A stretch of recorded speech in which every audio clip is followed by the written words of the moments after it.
Hey guys, I'm glad you're interested in learning about LSTM autoencoders for anomaly detection, and I hope you have a basic knowledge of what LSTMs are and what autoencoders are. If not, please search my channel for these two videos.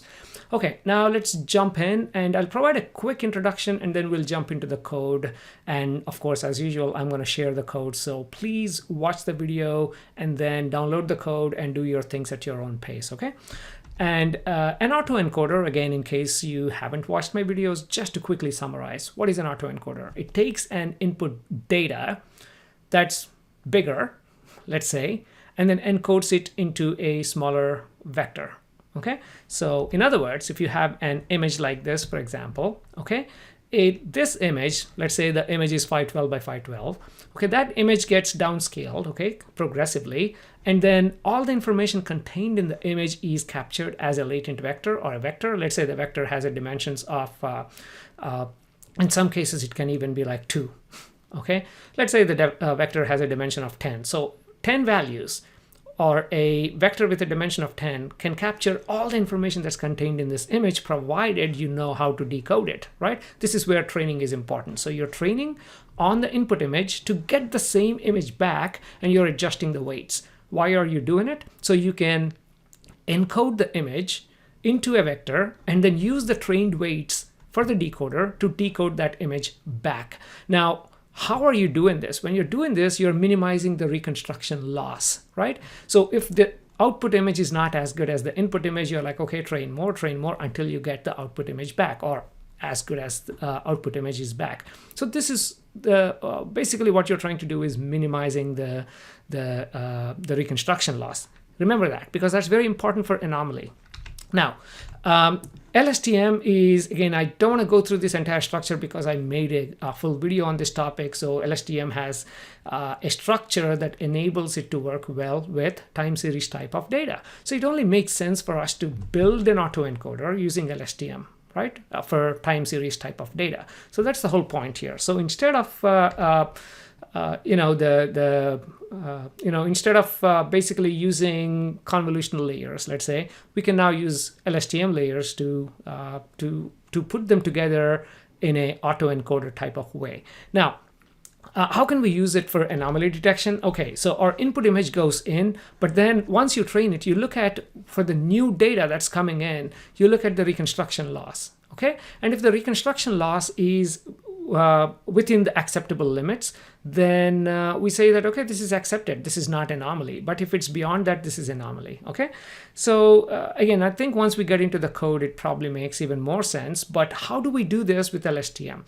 Like I just mentioned, replace the convolutional layers with LSTM, okay? So here is, again, a graphic, and again, the image credits, I just took this from a published paper right here, but this demonstrates it, right? So here you have the input sequence, and you have your LSTMs.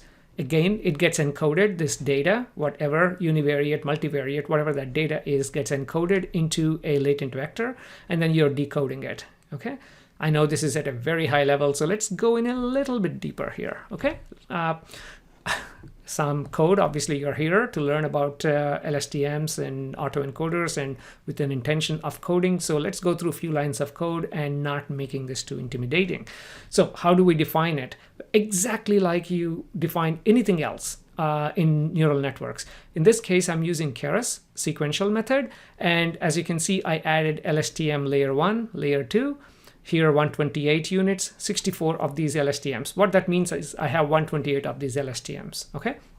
Units, 64.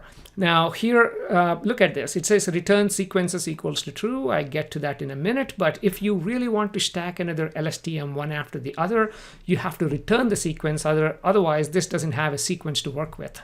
Okay, so you have to have a sequence. Now repeat vector is repeating this, and you see how this is a mirror image. Now I have 64 and 128. Okay, so I'm reconstructing it back. So this is the encoder part, this is the decoder part, and then we have the time distributed. I'll get to that in a minute. But here, when you print out the model, like model summary, this is what it's going to print out. Okay, now let's dig this one more level deep before getting into our code. I moved this up here so we can kind of go ahead and look at some of the text I put here. First of all, in the example I'm going to use right now, I divided the data into 30 time steps, okay, and one feature. That's it, okay? I have only one time series, okay? So 30 time steps and one feature. Let's look at stock market data. In fact, we are going to look at GE stock index. So it's basically the closing price for every day. So it's only one variable right now, okay? So 30 time steps, one feature. Now it goes into this layer 1, which outputs a shape of 30 because I have 30 time steps, and then 128 features, okay? So it's returning 128 features. And if you remember, we had return sequences equals to true, okay? So that's why it's returning us 128 of this, okay? And for each of the time steps, for 30 time steps. And the next one, if you remember, we have return sequence equals to false. If I go back here, it says return sequence equals to false right there. That means it's not going to return the sequence for all of those 30. So my shape in this case is going to be only 64, okay? A vector of size 64. Okay, so input for this layer 30 by 128 and output is 64 features.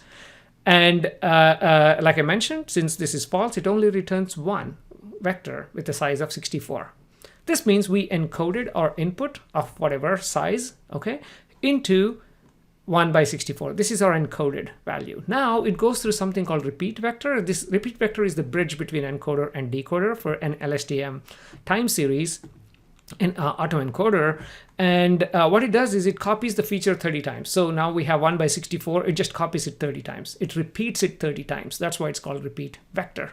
Okay, why does it repeat by 30 times? Because when you go to the next layer, LSTM2, you need 30 by 64. So it copies it and then it supplies that as input to the next level. So that's why you have LSTM4. There is no tricks here. This is very similar to layer 3, except we're going in the opposite direction, right? So here 3064, layer LSTM3, which is our layer 5, is also similar to the other layer, which we already have, to layer 1. So no tricks here, okay? And finally, the time distributed right here, you see the dimension of this time distributed is basically 30 by 1. So what this time distributed does is it creates a vector internally.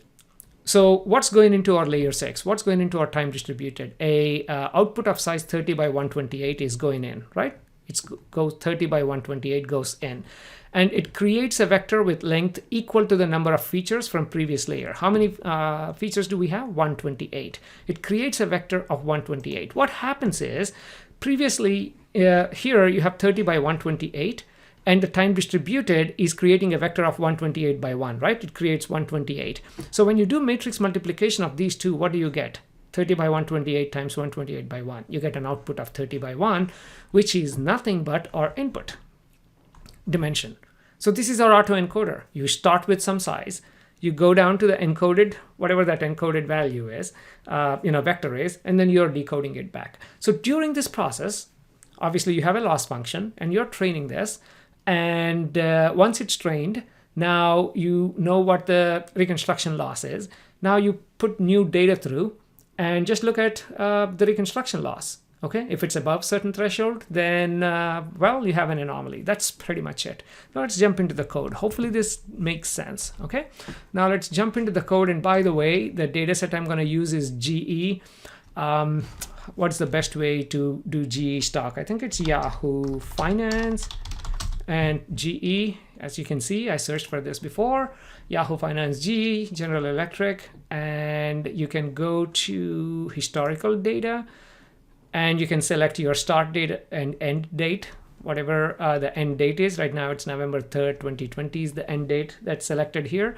And you can go ahead and download it, and it downloads a CSV file, and you're all set, okay? So that's exactly what I'm gonna use in our video today. Okay, now one other note. As you can see, the TensorFlow version that I'm working on is 2.2.0 and Keras is 2.4.3. And it's very, normally I don't even mention about this because things work on all TensorFlow versions, 1 point something, 2 point something for the code that I test. But in this example, it's not gonna work on TensorFlow 1.4 and Keras 2.08. Possibly because of this time distributed and repeat vector. Maybe they're not available. I didn't dig too much into this. It threw some error, and then I changed my environment to Python 3.7 with these two, okay? I should have investigated this, but again, the video is not about that. Okay, and I assume most of you are working on latest versions anyway, and this works great on Google Colab, okay? Okay, now let's get down to this. What do we have? Let's run all of these libraries. Again, this is basically keras.layers. We are importing LSTM, input, dropout, dense, repeat vector, time distribute. I should have just imported all of this in one single line, but anyway, I hope you know what's going on here. And we are importing both min-max and standard scaler. I think I ended up using standard scaler instead of min-max, but I usually import these and then decide which ones to use. So you're probably a bit more organized than I am. Okay, so now let's get our data. So I downloaded this into a CSV, so I'm going to just go ahead and read that. You can see I have 12,823 rows and 7 columns. And what columns do we have? I think it makes sense to have a quick look if it opens here. Yeah, so we have date, okay, starting from 1970. That's what I downloaded. You can download it based on whatever you need. GE is a very old company, so I think it goes back to the first few decades of the 20th century when it comes to stock market.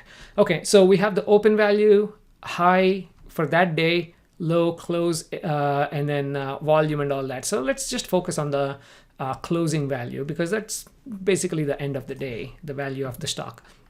So in the next part, I'm creating a data frame with only the date and the closing value. And of course, now if you look at this, the date is just in the object form, meaning it's not in the date time form. So let's convert that to date time format. And when we do that, you can open it, and now you can see that this is in the date time form. So now it understands when I try to plot or use it as later on in the code. Okay, so let's have a quick look at how it looks like. How does the stock look like? Okay, so there you go. So 1970s, we should have bought a whole bunch of stock back then, but I was just a baby back then. So and most of you probably not even born. And it saw its best days during early 2000s, and later on now in 2020 it's back down to below $10. Maybe it's a good time to purchase it if you're interested in investing it in this for the next few decades, and if you believe in the direction that this company is going. Okay, so enough of that. Let's go ahead and print the start and end date. So as you can see, 1970 January 2nd, because January 1st obviously stock market is closed on January 1st, and then the end date is October 29th 2020. Okay, so I just chose to delete some of the later dates. Okay, now for any of these data sets, we always divide this into train and testing, right? So for a typical time series, we actually said, okay, let's take 70% or 65% as the training, and remaining, 30% or 35% as testing. But in this case, I'm actually defining this as up to. I looked at this and I'm like, okay, what is the best one? Do I want my model to be trained on these peaks and all of this stuff? I think why not? Yeah. So I just took up to 2003, somewhere around here, up to this point as the training, and the testing is everything after that. I'm going to use it for testing. Okay, it's up to you. You can pick any other stock, or you can even look at the S&P index. It's up to you, but I'll just show you the process. Okay, so let's do our training and testing. So now we have our train and test data sets, and finally, let's go ahead. You see how I was trying to do min-max scaler. It doesn't make sense in this case. Let's go ahead and do standard scaler, okay, which is just normalizing everything, I think, below between 0 and 1. So let's go ahead and do that. So we just defined our scaler. Now let's fit that scaler onto the training data and then apply that, okay? So we fit this on the training data, which means now we have a model that we can use to transform our both training data and testing data, okay? So that's what we just did. Now if I open my training data, you should see all the values to be, it looks like it's mean is around 0, and it distributes data between -1 to 1. Not even -1 to, I should have done my homework in terms of what standard scaler does. Min-max scaler is basically, it looks at the minimum and maximum and squeezes everything to below 0 and 1, if I'm correct. Okay, so I'm using standard scaler, which works fine here.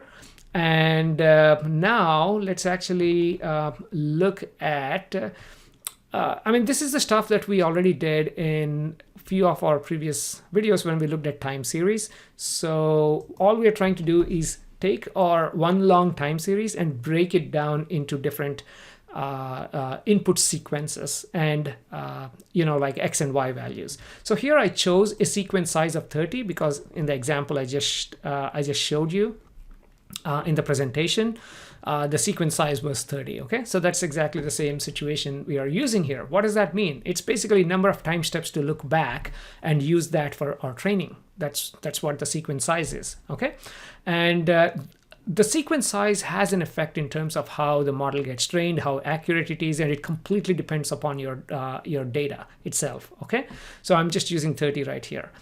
Now, this is the function we used quite a few times in the past. All this function does is it takes your your values, in this case, the training data right here. Let's open this and see. It takes your training data and it takes the first 30 as X and the 31st one as Y. And then it moves one down, okay? The next 30 as X and the 32nd one, right, as your Y, and so on. It creates these mini sequences. So that's exactly what this is doing. It's so let's go ahead and run this. And now let's apply that to our training data set and testing data set that we just extracted, okay? So let's go ahead and create our X and Y. All we're trying to do is create X and Y. And once this is done, you'll see that our train X has a size of 8,556, okay, by 30 by 1. 8,556 was our train data, okay, 8,586, and now we have 8,556 because at 8,556, when you go 30, you reach 8,586, and after that there is no 30, so it stops there. Okay, so that's basically the operation right there. And then you have the train Y, which is basically what we are trying to fit this to. So in other words, our X is this sequence, our Y is what comes next in the sequence. And the next is the sequence continuing, and our Y is the next sequence. We did exactly the same even when we did our natural language, not natural language, but when we did the text prediction. Sequence, what letter comes next? Sequence, what letter comes next? Okay. Once you get this, everything else is pretty straightforward. I was experimenting with a different model. You can always do that. And here is another model. So what I'm trying to do here is LSTM with 128 units. And then I introduce dropout. Again, this is the regularization. So you're not overfitting. Again, this is, you can experiment. Okay, originally I had 128, 64, repeat vector, 64, 128, exactly the same thing I showed you in the presentation, but this one is working better, so I'm just going to show you this one, okay, which is one LSTM, that's it, which means I'm not returning the sequences, yeah, by default return sequence is false, and then I'm going to add repeat vector, and then 128, and time distributed, that's pretty much it, okay. So let's go ahead and print out the summary so you can have a quick look at what's going on. So 128, 128, 30 by 128, 30 by 128, and finally we're going to return a final, output would be 30 by 1. Okay, let's go ahead and train only for 10 epochs for this video, but maybe you need more epochs. And this is a bit slow, so let me pause the video and we can continue this. Even with this limited amount of data, this is a bit on the slow side. Okay, LSTMs are a bit slow. Okay, so let me pause and then continue as soon as this is done. Okay, so there you go. After a few minutes, it's finally done. And let's see how the loss looks like. Okay, the loss curves. Let's go to our plot. Absolutely horrible. I bet if you just go like 20, 30 more epochs, maybe there'll be some convergence here. Okay, so now let's go down and start looking at our mean absolute error or the reconstruction error there. Okay, so how do we do that? Let's go ahead and predict on our training data. And again, you know how to do that, model.predict on our training data. And now let's calculate the mean absolute error. What is the mean absolute error? You look at the error, take the absolute value, and take the mean of these. So basically, we are doing the mean of the absolute of the error. This is as straightforward as it gets. Train predict, which is the prediction right now, and minus train x, which is our actual values. And you're just going to calculate the mean absolute error. And if I go back here, train MAE, it's giving me some values, but I don't know what that means. Okay, so let's go ahead and plot it. plot the mean absolute error values for all of our x values, right? Or train values, sorry. So let's go ahead and plot, and looks like the lot of mean absolute error is 0.00 something right here, and it's actually going up all the way to maybe even 0.6 right there. Okay, so one way to actually define the threshold value or the maximum value where it's acceptable is just look at the maximum and say, okay, the maximum is your threshold value beyond which, so when new data comes in, if the error is above 0.6, then that's an anomaly. Okay, and the other way you can do is, okay, I'm not really comfortable with 0.6. Let's just say 90% of that value, okay, is probably, you know, the threshold. So it's up to you what is the threshold value. I just define something as 0.3 because I see bulk of the data is right here, and everything above 0.3 is probably, in my view, considered as anomaly that I can go back and have a look at what's going on during that time. Okay, so I just defined a value of 0.3, hard coded this to 0.3, but it's up to you, like I just said. So now that we have a threshold value, now let's go back to our test data, and then let's go ahead and predict the test. Okay, and let's do exactly the mean absolute error for test, and let's also look at the histogram for test. Our test data is actually fitting much better. You see the maximum mean absolute error is like 0.4. So if I set my threshold to about 0.6, then in my test data, nothing is anomaly. Yeah, even down to 0.4, nothing is anomaly. So I set it to 0.3. So we should see some anomaly data points, okay, in our original data. So this is just our, again, reconstruction error or mean absolute error, if you want to call this in this case, where we are picking this threshold value. Okay, so now let's actually capture the anomaly. Now I'm going to go back to the original data and say, okay, is this above or below? Okay, so how am I doing that? I'm going to capture all the details in a data frame. So I'll create a data frame for test sequences. Okay, I'm only looking at test right now, and I call that anomaly df data frame. Okay, and now I'm capturing all my test mean absolute error as part of that. And then max train MAE is basically 0.3 in this case. Okay, let's open it so we can see this in a progressive way rather than just me talking about it every time. So there you go. So we have all of these data points, okay, that are part of our test data set. And then here is the closing value, and here is the mean absolute error corresponding to that value. All we are trying to do is now add what the threshold is and just see, is this above or below? That's pretty much it. Okay, so that's exactly what we are doing. Now add this, and now I'm saying, okay, let's open this one more time. So you can see now I added 0.3. There are many ways to do this, and this is one way I chose to do. And now I'm going to add another column, which is going to be a Boolean column saying, is this greater than this value, or is it less than, right? True or false. So let's go ahead and open this again. And now you should see these are all not anomalies. Or is it anomaly, or is it not an anomaly, right? So 0.3, this is 0.05, so it's not an anomaly. I'm not even sure if there are any trues in this case. Let's keep going down. Maybe we have to plot train to see the anomalies. In the test data, not much going on. I'm pretty sure there's got to be one or two, but okay.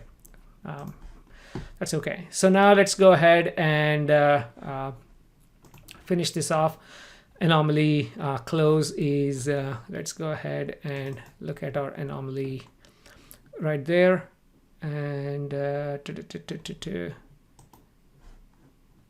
now let's plot it. Okay, so I think this is the best way. I was trying to explain something using the values over there. Plotting is always the best thing. So let's go ahead and look at the plot right there. So here you see all the data right here. So all I'm trying to do is plot the closing values in our test data set. And remember, our test data set starts somewhere around 2004, because up to 2003 it was training data set. So from 2004 all the way up to here, there are only few data points right there that are above the reconstruction error that we set as threshold, which is 0.3. So I'm just plotting this horizontal line as the threshold.